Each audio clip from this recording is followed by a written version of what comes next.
Well, good afternoon. My name is Rod Dixon. I come from New Zealand, four-time Olympian, Olympic medalist, three-time winner of the Bay to Breakers, New York City Marathon winner. How many times? I won our Sunday school picnic 100 meters 5 times in a row. That's very important. And I was 10 years old. And I won the New Zealand Championship for midgets, which was under 14 years old. Those, and I have a great... And that was last year. ...program. You won that last year. I went back as defending champion, and I got another chocolate fish. And I have a kids running program in New Zealand that has over 100,000 kids in it, and I work with the competitor group, with the ING Kids Rock, and the Kids Rock program, and we had 1,500 kids run their final mile of their marathon this morning. So over 10 weeks, they accumulate 25 miles in school, and this morning at the stadium, they came and ran their last mile and got their medal. And I can tell you, there's some pretty happy kids.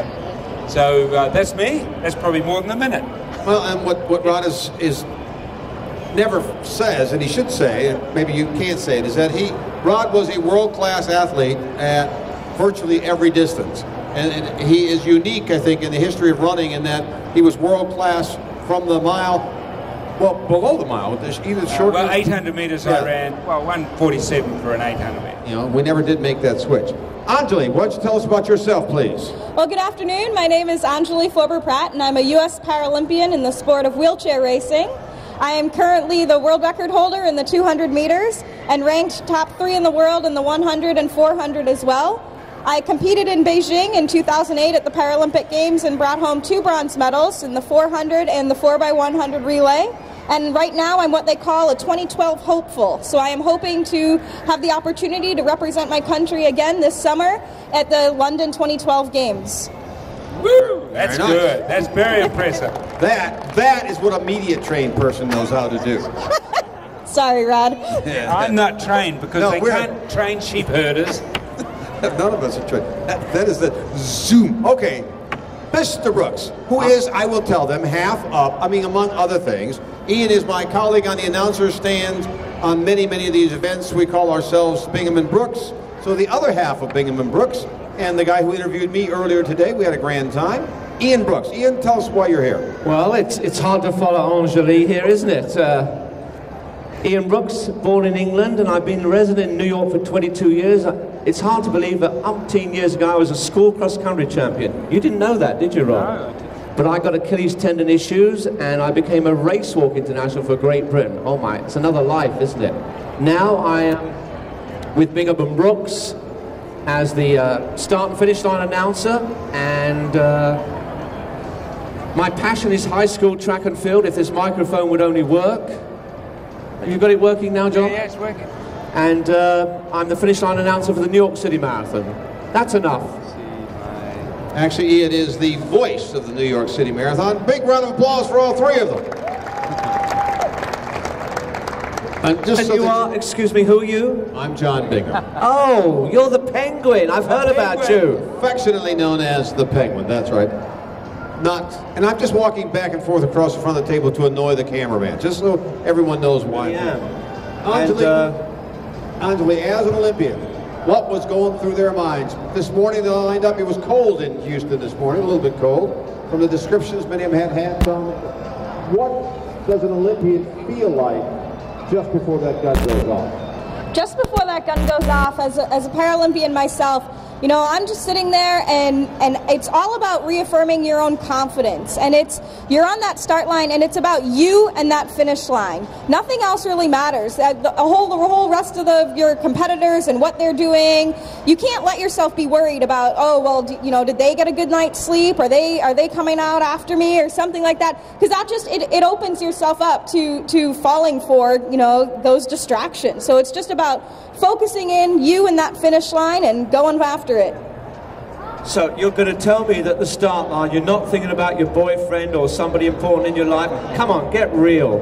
Nope, just me and that finish line. Well, I'm sure Rod Dixon didn't have the same affliction, I'm telling you, from New Zealand.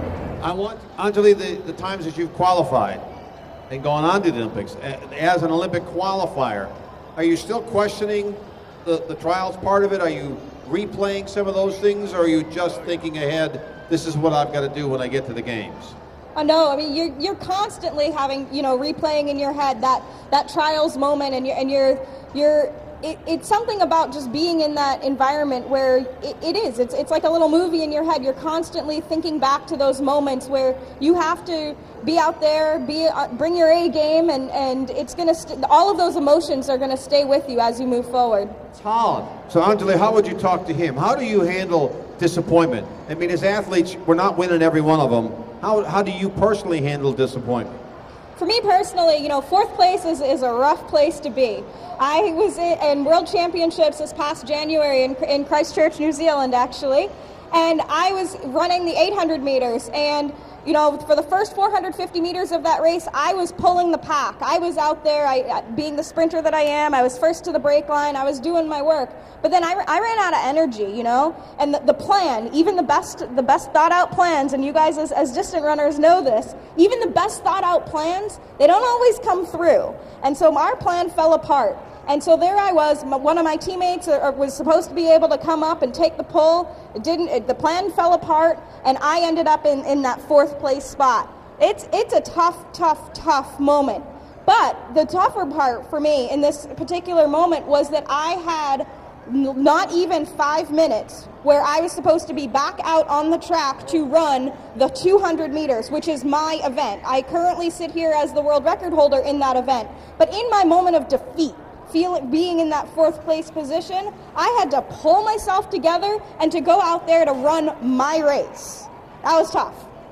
Fantastic. Anjali, you're young. I'm sure you'll have other moments, but at this stage of your career, when you either need motivation or you need something, is there a race, is there an event that you just let yourself go back and relive and think, oh yeah, I like that?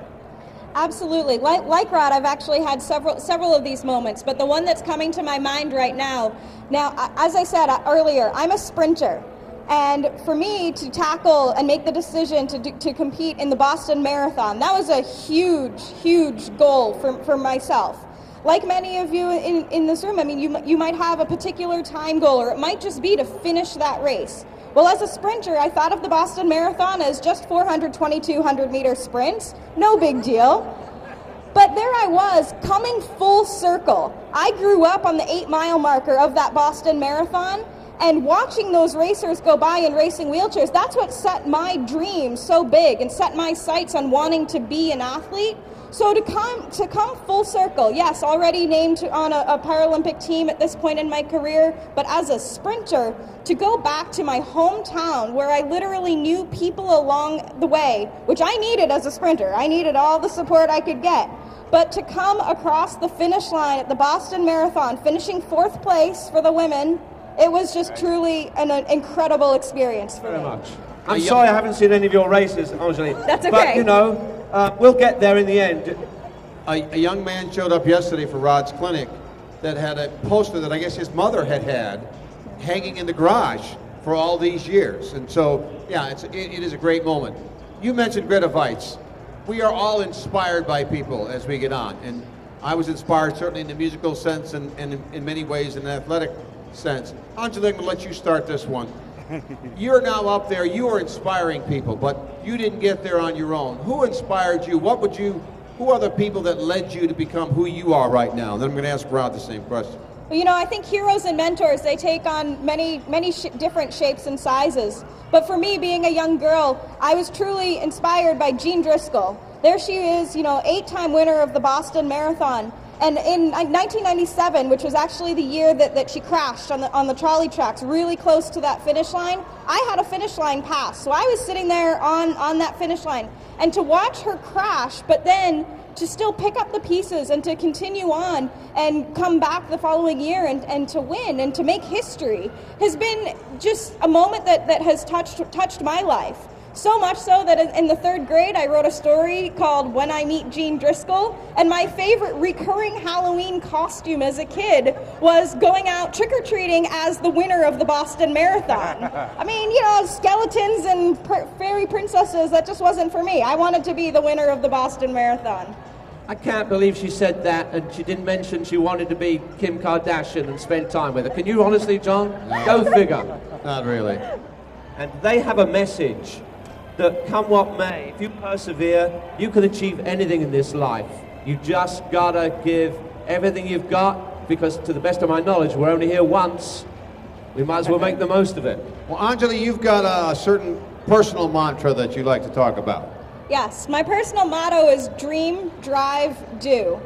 I mean, as I shared with you guys, my dream was being that young 5-year-old aspiring for greatness. But there's always going to be obstacles along the way, to whatever your dream might be. I mean, it could be physical obstacles such as injuries. It could be naysayers or people who just don't believe in you or who say things behind your back.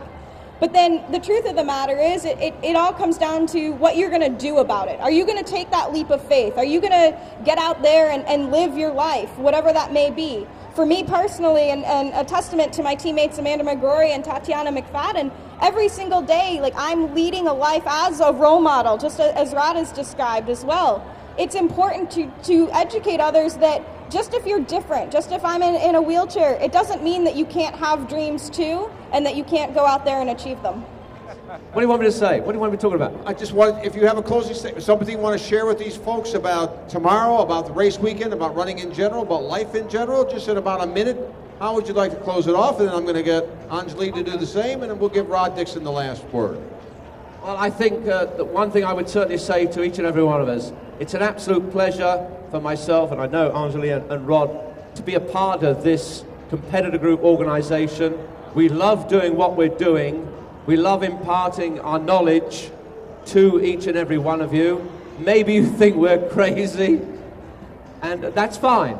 But we all have something to give in this life, and I think running affords you the opportunity to meet people from all walks of life, from all over the world, and you can share your memories. 60% of the women, 60% of the competitors in the half marathon are women this weekend. Women have taken over the sport. Guys, all that's left for you is to go fishing. Just remember that. But seriously, you've got to enjoy life. We're only here. Enjoy it. Give everything you've got. And for words of wisdom, let's go to Anjali. Well, one thing that I just want to close with is I hope that you all take advantage of recognizing the fact that we're all athletes, regardless of our differences, regardless of the fact that I'm using a racing wheelchair and going out there, regardless if you're an elite level athlete or if you're trying to break a 5-hour marathon tomorrow. It doesn't matter. We're people just like you are, and I just want to say thank you, and I'm excited to have my rock and roll debut tomorrow.